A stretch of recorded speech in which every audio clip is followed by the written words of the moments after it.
The following is my conversation with Stijn Vriends. Stijn is the chairman and CEO of Vittoria Group. Vittoria is based in Bergamo, Italy, and is among the top producers of bicycle tires in the world. In our conversation, we talk about how he has helped Vittoria grow and flourish since taking over in 2020. We also discuss his experience in the private equity sector and how, when managed well, private equity can be extremely beneficial for businesses and why it's been so prevalent in cycling in recent years. This is the Business of Cycling podcast. Hi, Stan. Thank you for coming on today. Hi, Wyatt. Yeah, nice to see you. How do you say your last name? Vriends? Vriends. It's a Dutch name. Vriends. Okay, Stijn Vriends. And yeah, so I think today we're gonna enjoy getting your point of view. I know we had talked briefly about what could be some interesting topics. You're the CEO of Vittoria, and we can dive into hopefully bring a more balanced light into the work you do as a private equity professional in your past and what the private equity is doing with Vittoria. I know that private equity at times can have some, not a great reputation. So I'm excited to hear the benefits and your point of view working in the business in that type of business for years, as well as some of the initiatives that you guys are doing with Vittoria, with the sustainability initiatives, and just, being able to see and talk with, one of the top managers in the business right now. Vittoria is a strong company. And so I'm excited to hear from you and to hear more about your work. So thank you for coming on again. Well, thank you for the opportunity. It's nice to talk about the cycling business, and it's nice to talk to you.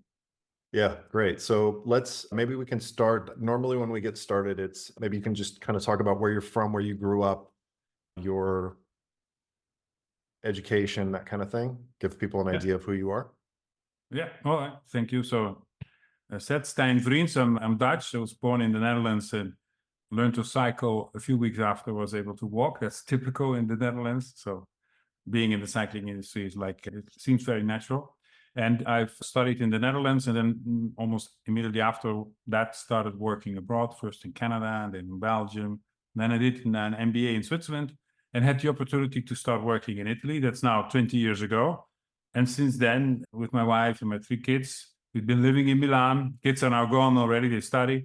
And working in various companies in various industries in Italy. And now since 4 years in Vittoria in the cycling industry. So what did you study in college initially? I studied engineering originally, and then actually mining engineering, so not close to cycling.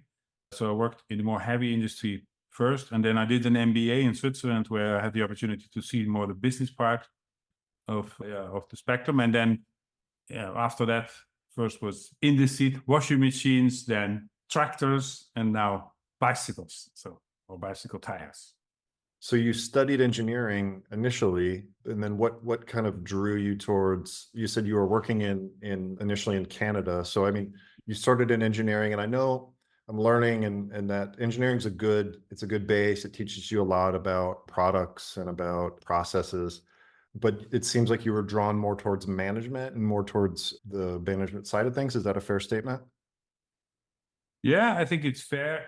I think engineering I chose engineering because I like to go into the depth and the analytical part, and it felt natural for me to do so, and I'm so happy I chose that. But I found out quite soon after started working that what I really like to do is to motivate people. I like to bring people together and to together achieve something that they maybe even didn't expect to be able to do, and that it's easier to be done not as an engineer but more as a manager. So that's why early in my career I already moved in the engineering part into leadership roles, and that continued. And then once you have learned how to lead and motivate people, and then there's also an organization, then it doesn't really matter so much what the industry it is you are in. It's more, then it's really about the people and about how they do their job. And having done the MBA helped me to understand more how financial structures work, which is, of course, is quite important when you run a company or partially own a company. And then I learned also about more the consumer part, the marketing and the positioning, which is the thing that you typically don't learn when you're doing an engineering. So that was for me a good fit to be ready to do the second part of my career, where it's more consumer driven. What motivates people in your experience? Like what to be a leader, like what does it take to motivate people and to have a team that's productive? Well, there's a few elements to it. It's not just one thing.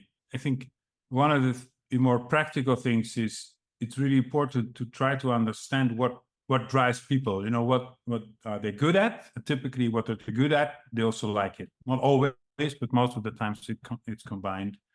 So what I really try to do is to find out what are people, you know, what is their potential passion, or at least what they like to do, and then frame their task in such a way that they can bring the best out of themselves.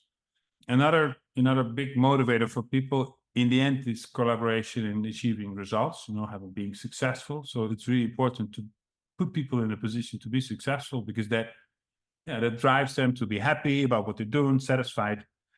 And I think last, but maybe it's actually the first or the most important one, is really important to give the people a purpose or a vision or something bigger that they could aim for. They really should, and that's a role of a leader. I think you should really try to find a way to put something ahead of there, far away. That's where we want to go, and that will be great if we achieve that, don't you think? And then people start thinking, okay, I can contribute, and then. So I think it's an important part of what I try to do in the companies that I run. That's a really interesting thought, Stan. I appreciate that. It's like it does make something bigger than yourself, because I've worked with a lot of family-run businesses, and it's hard because a lot of times a family-run business, they're not as advanced in terms of managing people. I mean, my poor dad, he had the hardest time because he always thought everyone was, saw things the way he did. And that's can be a real limit. You have to be empathic. And unfortunately, he never figured that out. But yeah, that's a really, really interesting way to frame it. And it's incredibly important to be successful in business, especially at scale, because the businesses that you're running are at scale. And it sounds like this type of leadership is kind of the secret sauce in being successful. Absolutely. Yeah, there's no trick or management trick or financial trick that works on a sustainable way on the long term. And the only thing that works is have a team that's better than yourself, motivate them, and have them work in the right direction, which is really tough. And I'm sure I'm not doing that always in the best way, but at least that's what I try to do. And I think it's in all cases. And maybe this introduces also a little bit on the subject that you suggested to talk about private equity. Private equity is a tool of financing a company, but that's not what it's about. It's about leadership. In the end, if you want to be successful in a company, there has to be the right leadership for the company at that moment in its life, in its cycle of the life of the company. And it's not always said that that's the best by a family member in a family business, or that's the best by an external manager, or by more financial. You don't know. There's no golden rule there. In certain circumstances, a private equity-driven manager is better for a company than a family member, maybe, or a more independent management from the outside or more inside. That's really the way I think you should look at it. It's important that it really fits what is needed at the company and the industry at the time. So it sounds like, if we can pivot into the private equity discussion, that private equity is a resource for businesses, an external resource that can provide additional skills, additional capital to help that business maybe achieve a goal. So in my experience, I've seen a lot of private equity in Italy. I live in Italy, so I know Italy, but it's been a way for, I guess, certain entrepreneurs to exit the businesses, while, private equity, who is acting on behalf of investors, are happy to bring in skill and perhaps find some incremental value with the resources that they bring from the external private equity organization. Is that a fair assessment? Yeah, so maybe it's good to explain a little bit how I think private equity actually works. So it's true, it's typically private money, it's maybe pension funds or other types of investors that give money to private equity companies or private equity funds, and they ask this private equity fund to invest the money on their behalf, and then they hope to get a return after a certain period. And this is typically done that the private equity fund buys a company and then tries to grow the value of the company over time, sells it again, and then this way their investors, the pension funds and others, get the return on their money. That's the way it works. So what's also important to see is that the private equity funds themselves are basically just managers. They're like a bank. They have money available and they should invest it and they should pay it back. It's not that they are the ones that get super rich or benefit, whatever. It's just they do it in a certain way, different than banks. They are able to take a little bit more risk, but at the same time, in compensation to that risk, they are more involved into the business. So what private equity brings is, I think, three things. The easy one that everybody knows, it brings money. It helps to finance a business. If somebody wants to sell a business, if a business has to grow, private equity has that money available and now knows how to bring it to the table. The second thing that private equity brings, of course, is in some way skills. And this is maybe not so specific skills in how to run a business. A good private equity fund brings more the skills on decision processes. So very often private equity funds are better at taking complex decisions that are related to what's happening in the market, what is needed to be a strategic shift, etc. So it's about how to take decisions, and not on a political level, on an emotional level, but quite, this is really an asset I think that private equity can bring, because they are in the business enough to be able to make a right way of taking decisions, but they're far away enough from it also to not be emotionally too much involved. So the decision process itself is the second thing. And then the third thing what our private equity brings is alignment, because in private equity, the nice thing of private equity, I think, is that it's possible for managers and financiers to benefit together. So if you are working in a private equity run company, very often as a top manager, you're able to co-invest. You are a co-investor in the company for a small part. But then if things go well for the private equity fund, they also go well for the management. And that helps to have managers and private equity fund and the board of directors. Everybody, all the noses are in the right direction. And this alignment is really helpful for any company, So these three things, I think, are what private equity brings to the table. And in some cases, in some phases of a company, that is a really good solution for bringing the company to a next phase. In other cases, it's not a good solution, and there's other solutions that are much better. But they're like, I guess, to play a bit of the devil's advocate, the one criticism that I hear and see often is that there is a fixed deadline and a timeline on the exit, which can put not unneeded, but can put pressure on a business that in the past, maybe a family-owned business, has more of a time horizon to weather storms. How do you respond to that from your perspective? Well, it's absolutely true that private equity funds typically have a maximum lifespan of 10 years. But in reality, they try to do a deal, as they call it, buy a company and then sell it again between 4 to 6 years. That's typically the horizon.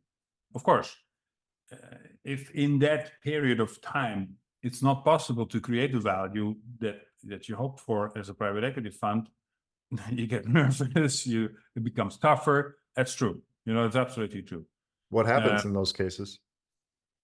There's many things that can happen. It's that it can actually happen that it's not successful, the deal, that is being sold off for the same or even a lower value. That happens. Not often, but it happens. But I have to be honest, it's hardly ever because of time limit. It's more because the fund has understood that that's actually the best option at that moment. So, because a fund, if they cannot find an exit solution within 10 years, almost always they have another 2 years options, which is part of the standard fund. And then very often, or almost always, they can then roll over to another fund. So the timing issue itself, of course, it's not nice to take it longer also for the fund, because then the return is less, etc. So per year, but in the reality, there's no exit driven by time. It's more like driven by, okay, the best solution for the company or for the fund and the company today is to exit, and this is maybe also could also be at a loss even, which hardly ever happens, but it could happen. Another thing is that, and this is not so much with time. So private equity funds have two goals. One goal is to have simply increase of value. So the investor puts money and they pay 100, and then they would like to have 200 back. Everybody loves that. That's the pure return. So the first thing is how much value is being created in the company.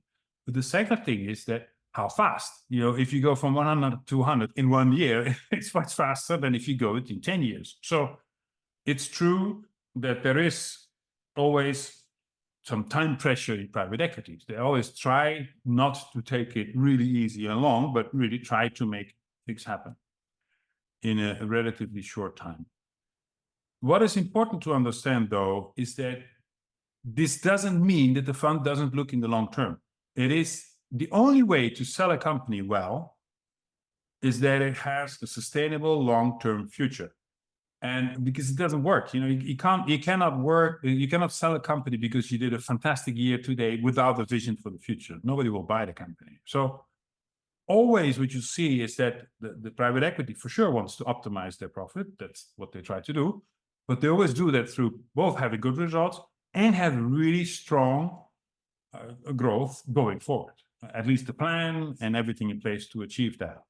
Sure. So there is a sustainable aspect that based on the fund, because based on the fund, there's also private equity mavericks out there that can give the business a bad name.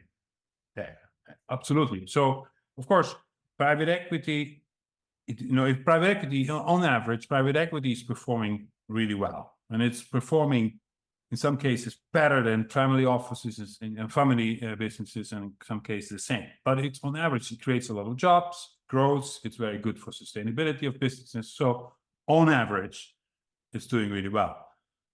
This average is made of really fantastic results of companies that have really been able to make strategic decisions very strongly because there was a focus, there was alignment, and they were, skyrocketing the results. And there's also examples of companies that have gone wrong. Unfortunately, and that's normal, of course, when a company goes wrong and there's private equity behind it, everybody is sad about that and blames correctly the private equity fund for that non-success. But we have to be honest that this is also happening with family companies. Sure. I think all of us know examples of Absolutely. fantastic family companies that with the generation change or with the change of the environment, were sitting and stuck to the old way of doing, or were not able to adjust, and they just disappeared or almost disappeared. I think just by talking about it, some will come into your mind as examples. And then, people don't blame the family because it's their company. But in the end, you're doing something similar is happening. People lose jobs, brands disappear. And so I think, of course, if it's a family, in some way, it's easier to accept than if it's a private equity fund where you don't know the names, who's behind it, etc. So that's why the image of private equity is easier hit by a negative result than it is with a family company. But on average, this is just pure statistics. Private equity is doing really well. And that's I always try to keep that in mind. And in the end, you have for sure good private equity funds, not so good private equity funds, good private equity managers that have a long-term view, that look to sustainability in a truthful way. And you have also others that are really for the short money. And but you have that in all businesses and all setups. That's not just something that you find in private equity, I think. I've got one more question and then we can move on to the other topics that we have. Why do you think cycling has been so active? I guess my perception has been that cycling has been sort of a target for private equity. Why do you think that is? And I mean, do you also see that as well? Yeah, absolutely. So how does this work? Private equity as an industry, I would say, look to industries around the world that are interesting because they have a strong growth profile. There's the industry grows faster than the population. There's some maybe improvement in management that can be done to achieve that. And I think private equity is also like it's also fashion, let's now all go to cycling. So there's one cycling deal, then there's another cycling deal. And then the other fund say, oh, we should also go into cycling. So it's also a part of it. And this for sure happened a few years ago because everybody was like, so cycling is the future. It's a sustainable, 5 to 6% growth per year of the long term. Then, of course, COVID pushed it even more. So then you see automatically that private equity funds are more interested looking into that and trying to do investments there. When things get worse or not so well, then they're also really easy to not look into that deals. That happens with all industries. But I think cycling as such, and I think many people that work in the cycling industry would agree with me, that it's an industry that grows faster than global GDP. It's an industry that, it's the urban mobilization, but also the outdoor activity makes that people will invest more money in cycling over time. So it's a growth industry of 5-6% per year on the long run. So that's one aspect that most people agree on. And then the second time, it's also an industry that's relatively small. There's many medium-sized companies, and there's still a lot that can be improved. Supply chain is not the most professional, branding. So there's so many things that you can still improve. It's not as tweaked out as the automotive industry. Consolidated. So maybe it's not as consolidated. And where everything is already perfectionized. And I think that if you see that from the inside, from the outside, that's also visible. So that's why it will be always an attractive industry for investors, I think, at least for the time to come. Yeah. Okay. Yeah. So when we talked, you had mentioned that you guys are doing some projects, and this is really interesting. I came out and visited about 2 years ago, and I saw just when you had opened up the park, the Vittoria Park. And so you guys are you guys are located in Bergamo, which is like just east of Milano and right on the interstate. And you guys have put in this bike park, the Vittoria Park, it's called. And tell me a little bit about that and like what was the vision behind it and why? I mean, because it's like something that no one else has really done, at least in the industry. Kind of tell me about that. And it couldn't have been cheap either. Yeah. Oh, thank you for asking that. So the idea for Vittoria Park was actually created, when I joined the company, because the company has a fantastic headquarters at the highway. But if you walk in, it could also be a pharmaceutical company. It's just not clear. There's nothing really about cycling. I said, we have to be in the midst of cycling because we're a cycling company. And then I also found out in the automotive industry, each car company or tire company has their own test circuit. Right. All of them. You have to have that. It's impossible. Right. In cycling, nobody. In cycling, you do an innovation. What do? You give it to friends. And you ask them. You ask them how it goes. What do you think? Do you like it or not? So I said, yeah, let's try to create around our headquarters. We had the luck that the land around it, 5 hectares, was still available. Let's try to create a place where we can test tires for bicycles. And of course, it's not as easy as asphalt for a car. You need rocks, you need gravel, you need asphalt, you need cobblestones, you need to go up and down, curves, jumps. There's so many things you need. But we said, okay, let's design a bike that has all of the elements in a certified way, so we can truly test our tires, compare them with competition, and innovate. Really become the drivers of innovation in bicycle tires. But let's make it in such a way that it's also available for our partners. So bicycle brands can come here to do their test, or component companies can come to do their test, and also open for general public and for events. So now the Vittoria Park, it opened now a year and a half ago. And yeah, I said it has all the disciplines you can imagine for outdoor. There's no indoor, but it's only outdoor. So it starts with an asphalt ring, which you can do road riding. Then you have a gravel circuits of a few kilometers. Then we have the cross country, the downhill, the enduro. We have a jump line.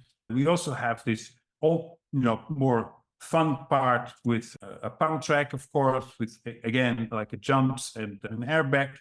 So we have all the disciplines available. We created it with a central place, the Vittoria House, where we have a room where you can prepare your bike. You can rent bikes. You can also a restaurant. We eat there also as the public, and people can come and have an app and buy tickets, come with their own bike, or rent a bike, try new disciplines. We do lessons. So there's a lot of things every day happening around cycling in and around Vittoria Park. And it works. It changed the company, because now we are really with our feet into cycling. Everybody in the company knows exactly what all the disciplines are. We organize races. We did just last week the regional cross-country races with 500 participants.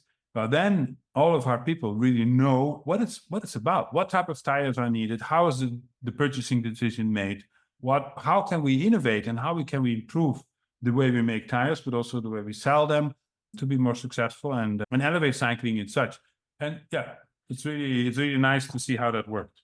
Yeah, it's interesting. Like you said, it sounds like you guys are kind of pushing forward. It's like when I saw it, I was like, holy cow, this was not cheap. Like I said, it was a big investment, a big bet, and it sounds like it's paying off. So that's amazing. And again, probably goes back to the resources that are provided by the investors. You also mentioned that you guys are doing some really interesting things on the sustainability side of things, which it's a funny topic, because the line between greenwashing and real innovation can be blurry sometimes. But when we discuss this, what you were telling me is you guys are actually looking to cross the threshold of carbon neutrality. Yeah. Yeah. So this sustainability. So I think it's also important to explain early at the start why sustainability is so important for Vittoria, and I think in general for the industry. But looking to Vittoria. So, and then we come back to private equity. So how is the value of a company determined? And that's really simple. It's profitability, very often EBITDA, and a multiple. That's the multiple of the industry. If you buy a startup in AI, you would easily pay 20, 30 times the EBITDA for a company. And if you go in an asbestos factory, you would pay less than 1 times the EBITDA, because nobody wants. So this is the extremes. And in a good cycling environment, you could have the ambition to have 10, 12, 14 times EBITDA if you're really excellent. Okay, so that's the way we look at the value of a company.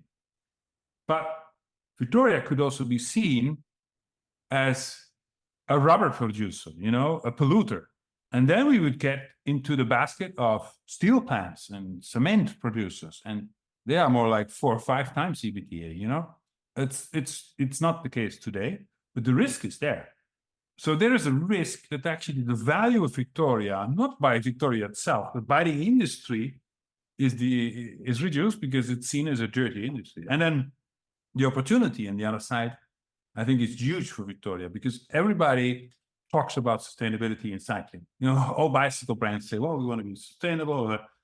So if Vittoria is able to offer true sustainable tires, we might actually be winning market share with the bicycle producers and also with the final consumers. So it's also a huge opportunity to elevate the sales and the value of the company. So just to be honest, it comes from my personal drive, because I truly think that we have to do something about sustainability. Oh, It's without a coming. doubt, without a doubt. But It's good. It's that's also coming. It's coming there's whether also we like it or not. yeah, but it's financially it's a must also. That's the way I look at it.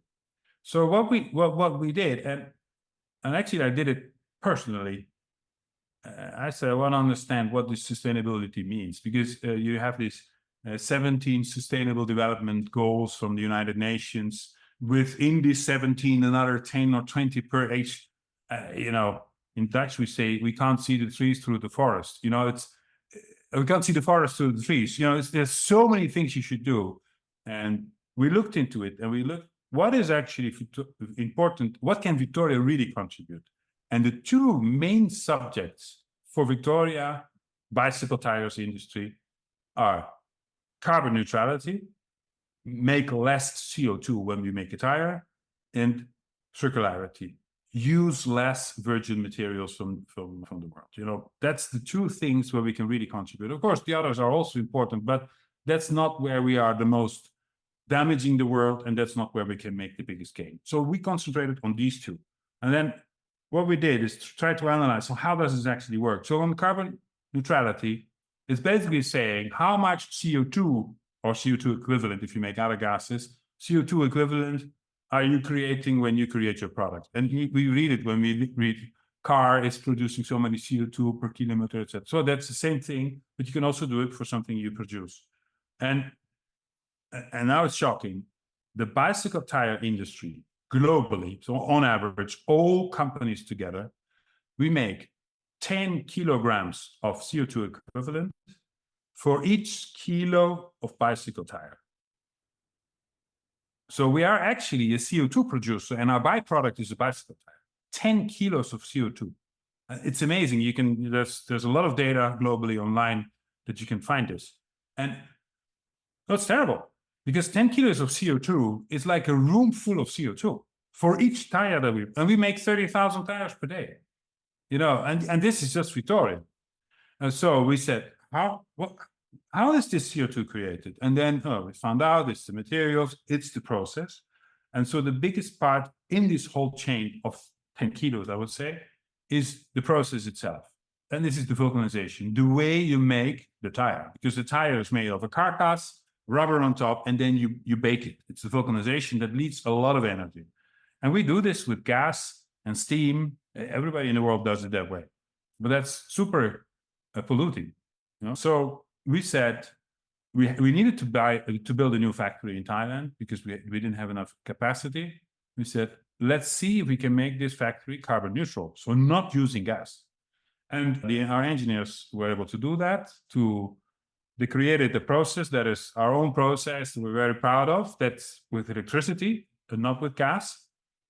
And this means that first, we reduced by almost half the energy consumption per tire, because the electricity is really local. It's not through gas burners and pipes with steam, etc. So it's really local. And secondly, the electricity you can produce with solar panels. So we have solar panels on the roof. And what we cannot produce ourselves, because not enough sun, none of that, we can buy sustainable. And there's local in Thailand hydropower that we use to buy electricity from. And in this way, our process is totally carbon neutral. And this is the first bicycle tire factory, but I think tire factory in the whole world that is certified carbon neutral. So that's fantastic. So instead of, and it's not that it's immediately zero from 10 to 0, because there's also the CO2 that's created in the components that get into the tire, but we halved our CO2 impact of the tires by just making this new factory. So that's one. And then the second is the sustainability in the circularity on the products that we use. So again, here in the cycling industry, or the bicycle tire industry, tires have been made always, 100 years ago. It started with a cotton casing and then rubber on top, and this evolved over time. So the cotton was replaced with nylon. The rubber was natural rubber was replaced with chemical rubber, and then there's carbon black and silica and oils added to it. So we said, and we ended up with a product that is 90% not natural materials. And so we said, what can we do? And we took the tire, and we started with the gravel tire, and we said, how can we make this tire as sustainable as possible? And we were able, our engineers were able to create a tire it is more than 90% with renewable or recycled materials. So renewable means that it comes from resources from the earth, from plants or water or air. So it's not polluting. And recycled, of course, in this case, we use recycled nylon from nets of, disposed fishing nets. So in this way, 92% of renewable recycled materials. In this carbon neutral factor, we have a super sustainable tire. Of course, to do that, we had to use new type of materials. We use natural oils, and that we're not used to. So also, from a production point of view, it's more expensive as a start. But when we started testing the tires, we found out that these tires are actually the best tires, gravel tires that we ever made. Many people know that cotton is actually much more supple, and natural rubber can be truly very grippy, very fast. So we ended up having not only the most sustainable tire in the world, but also a super, super fast race tire for gravel. So we're going to launch this tire in June of this year as the pro tire, so really the race tire. This gives us also the possibility to have a price point that we can afford this higher cost. And this is, my dream now is that one of our riders will win the World Championship of Gravel in October on one of those tires, because they are really, really fast. And they look nice because they're not black. There's no carbon black inside, so they have a natural color. They smell nice because there's no chemicals inside. So you have a completely different tire. And then we hope that in 10 years' time, people say, you still use a black tire. They are dirty and not as fast as the natural alternative. So that's how we try to approach that. Well, and I think, and I know that there are business, like for all this to work, there has to be a business benefit. And it sounds like that's your goal, that you have both a personal, I mean, I think we all do, but I think what I'm seeing and what I think is going to happen is, as we start seeing more and more of the effects of the, the pollution and as the earth is warming, as we were saying, that this is going to be more at the forefront of people's minds, and they're going to touch it every single day because they're going to feel it, because they're going to see it. It's going to be everywhere. And I think it sounds like people will be much more sensitive to these topics over the next 15 to 20 years. Is that something that you guys are betting on as well? Yes, I think it's true. But in reality, we find out that people are not willing to pay for sustainability, really. It's just they want to invest in sustainability. They want to buy sustainable products, but they cannot be more expensive. That's right. The margin, there has to be almost zero margin to it. Yes. So so you're saying that if it's a comparable product, comparable price, they'll pick it. Yeah. But they won't. Yeah. But performance should be good. Performance should be good or similar. Okay. And price should also be set. That's a really interesting piece, because this is sort of new, but it's coming. I'm convinced that it's coming. I see that you guys are too. Like, we can't hide from it. The way that energy is consumed and the way that energy is produced is going to change. It has to. So this is really interesting. So we'll see these tires next year. Yeah, they will be presented at Sea Otter in 2 weeks' time. They were also present. We won a prize for the tire at the Taipei show last month, and then they will be available for the public in 3 versions this year, starting in June, the first one, and then 2 others later in the year. And I suggest everybody to try them. I rode them myself in Vittoria Park, and it's fantastic. It's like riding on a pro tire. Like, if you have ever ridden a pro cotton tire, you know what it feels like on the road. You have a similar feeling when you use a gravel cotton tire in this sustainable solution. So it's super supple, super fast, super reactive.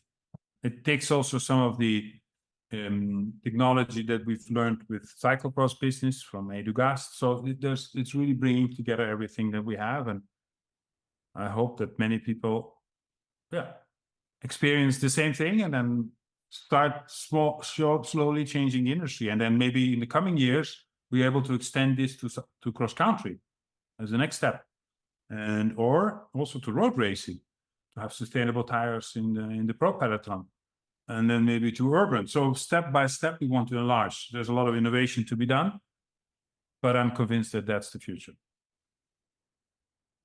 So getting in, there was another topic that I love talking about, especially to managers like yourself, and it's about channel management and how much the channels have changed in the last 10 years. It's been just insane. Like, I actually got my start in cycling by working on an e-commerce store for a brand. 10 years ago, not many brands had their own e-commerce store. Hardly any at all did. So I guess maybe we can start with regards to, where do we even start here? This is a big topic. I guess I wanted to talk a little bit about, maybe we can, from you as a manager, just to dive right into what's happening with Wiggle and Chain Reaction. How has that affected your business? Because I know that you guys, I presume you guys worked heavily with those stores.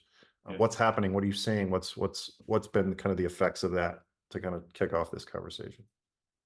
Yeah. So first of all, really sad that those companies fell over. Amazing, so big and so everywhere present. But I have to be honest, this is a good example of not good leadership. Well, it's not private equity, but it was, to run such a diverse company like the Signa Group with all these different sites and all, it's really tough. And yeah, it's a pity that they fell over, and we also lost quite a lot of money because of that, because we had, of course, outstanding payments.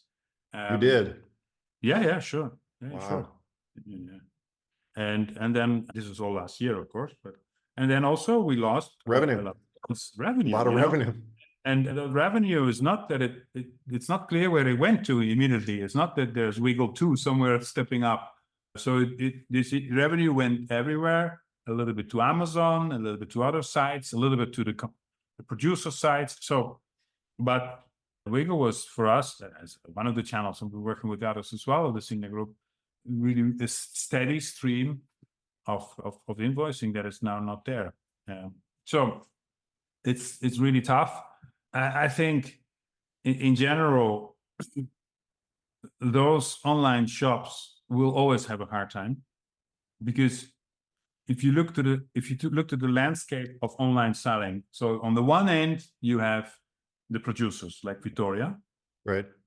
and on the other end, at the other end, you have Amazon.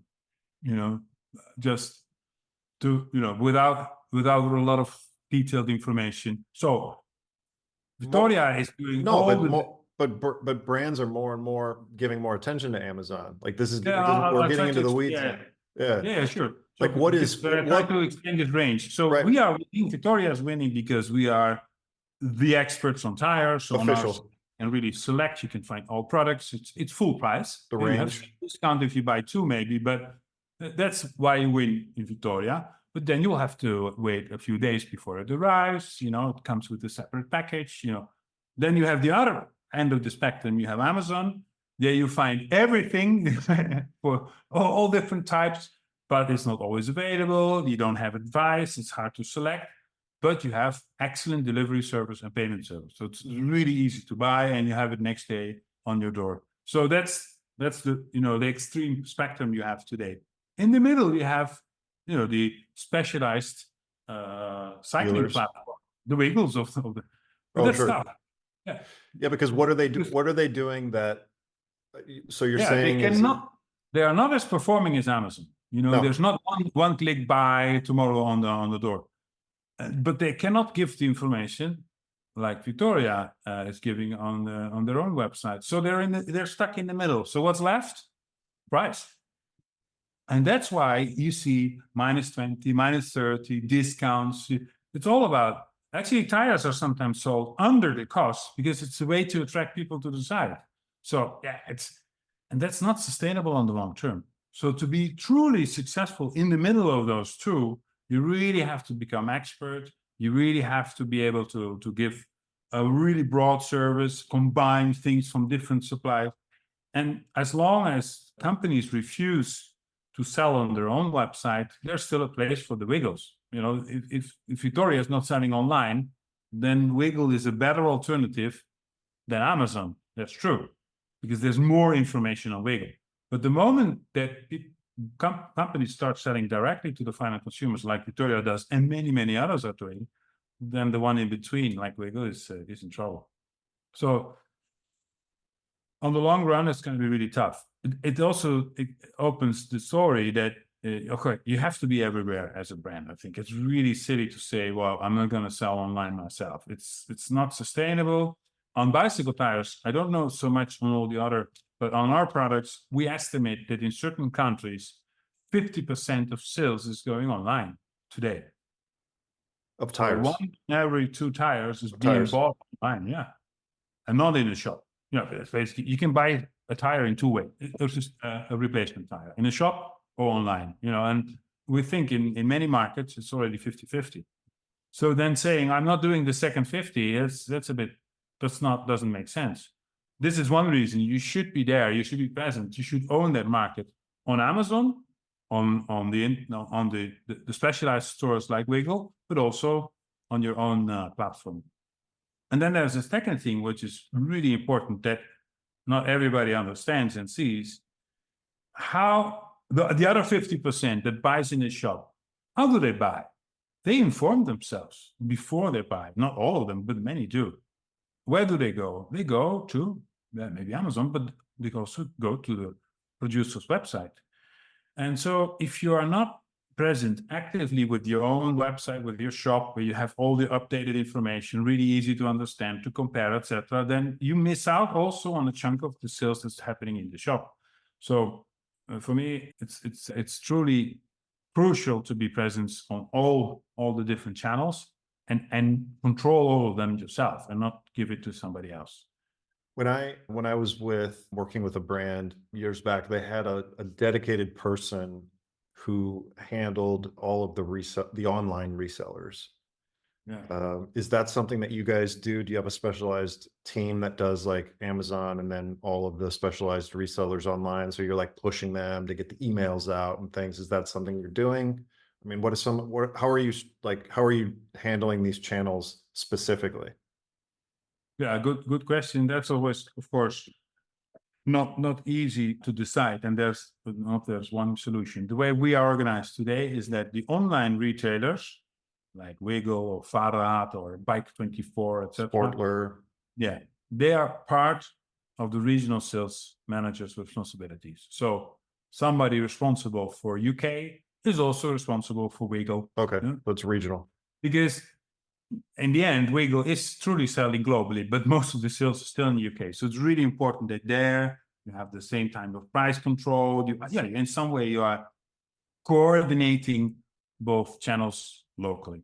Okay? But Amazon and their own website is a completely different game. There it's all about technology, all about getting people to the site, updates, both on Amazon and our own. It's a lot of maintenance work also on Amazon. And sure, of course. There we have a dedicated team just doing that.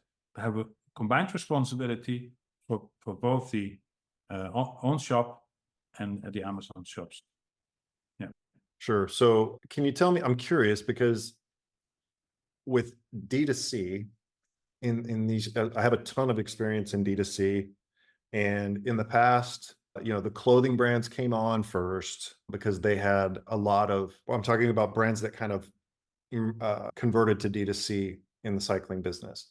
The brands that had like a lot of color variations, size variations, they sort of switched first because they were seeing a lot of the dealers. Maybe they didn't always stock everything, so it made sense for the brand to stock more online. And then Wiggle was just positioned better, or the onlines were positioned better to be able to serve those brands better. So everything kind of drifted towards the onlines and the direct to consumer. With clothing, I remember was kind of first, then shoes and helmets. Tires feels less to me like something that would naturally be found online directly with the producer. I guess my question is that a true statement in your view? And now that you are online, what are the goals? Yeah, so for sure, there's other products that are easier to buy online than tires, because with tire, you have to have quite some technical knowledge of what you're buying, and you have to also be able to install it, so, and not everybody has that capability. or doesn't want to do it. So it's true that tires are maybe later in the chain, but it's happening anyway. The comfort of buying it at home and having it delivered on your doorstep is so big. So it's a train that isn't stopping. So maybe there's always a chunk. Actually, for sure, there's always a chunk that will be sold in shops. I have no doubt. But that chunk will become smaller and more people. So the products will also be adjusted. You will have more and more products that are easy to install, without explanation, without expertise, because that's what people want. And so they want to buy it online and being able to install it themselves. So that's what we are working to. So we have not a real goal. I really see it this way. You don't have a real goal? Not on online sales as such. Just, no, not that. Yeah. You want it to be complete. Yeah, and you want it to be, you want it to be there and be complete. And it's a full store. Yes. But you're not saying. I'm not saying it has to be this percentage of sales or whatever. This percentage of growth. Yeah, and this is also important. It's not that you make much more money on online sales than you do on the other channels. In the end, after the investments of marketing, you have to. In the end, it's a similar margin of selling to Amazon or a similar margin to selling to distributors. It's there, People don't know that. People don't know that because you have to pay for the ads.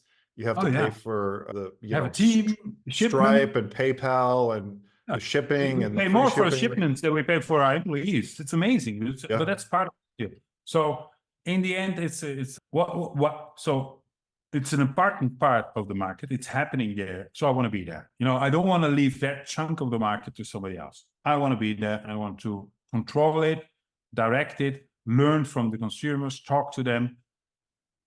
But, and of course we want to grow. So we have a budget for this year and we are more than doubling this year compared to last year. So that's true, but it's not that I have a goal that it has to be this percentage of sales in the future. No, that's not it. We will see step by step what is achievable, what we can do. And it's also a balance act because I don't want to upset the other channels. And I can dramatically increase the sales online. Just make discounts. Yeah. But then I shoot myself in the foot because then my shop say, well, how can I sell? Because then, so it's a balance act. You have to find it. You have to do it in a nice way. It has to be elegant. It has to work well. And that is working really well. It changes the way people look to Vittoria. It's a funny thing. We decided to go to the direct sales actively because I spoke to a chairman of a company that was in sporting goods in Italy, in swimwear. It's a famous brand. And then this brand had long time, a little bit of growth, not too much. And then it really took off in the last 2 years. And I asked this guy, so what did you do? It's all online sales. It's all our online presence and our online sales. And I said, well, what is the percentage? And it was a really low percentage. So it was not about selling online, but it was being there, showing the product, comparing the product, being a company. So that company, and this is the same with Vittoria now, we have our doors open 24 hours per day all around the world. It has to be perfect. We have to be able to explain how our products are differentiated between one and the others, why they should take our products or not. So the company is elevated. And now people see our products. We see so many visitors onto our websites that are not buying, but it's super easy to navigate. It's super easy to select. And I hope and I think that then they come to the shop and say, well, I've seen this Vittoria tires. Can we have that? Or Amazon. Or they go to Amazon. Or Amazon. Yeah. Very often. Amazon or Regal, because Regal is very often much cheaper than on our own website, of course. So that's the way I think we should do it. And that's why there's no clear goal. The only goal is it should be really a good shop. You should really love to shop or to go into the Vittoria shop. You should walk out of the online shop and say, wow, I know much more about tires now. And next time I go, I want to buy Vittoria. I don't buy here because it's too expensive. I'll buy it somewhere else. Then we have achieved what we wanted to. All right. We're coming up on an hour here and I want to respect your time, Stijn. But I could talk about this stuff all day long, and I'm sure you could too, but we've got other responsibilities. So, but thank you so much for coming on today. This was fun. And if people want to reach you, if they want to reach out to you, where can they find you? LinkedIn? Instagram? Yeah, I think LinkedIn is the easiest. You can just follow me if they want to connect. I'm very pleased to connect. No problem. So yeah, Stijn Vriends, Stijn Vriends. Then they will find me on Vittoria. And you'll be at Sea Otter next No, month? personally, I will not be. I will be at the World Cup in Brazil that starts next week for the mountain bike. But there's a fantastic Vittoria team with a lot of fantastic new products. So please come over to our stand and touch and smell the new sustainable tire. What's the new line called? It's called Terreno. So it's the same Terreno as we already had for in Ireland, but then it's called Terreno Pro because it's the pro version of the Terreno in cotton and recycled nylon.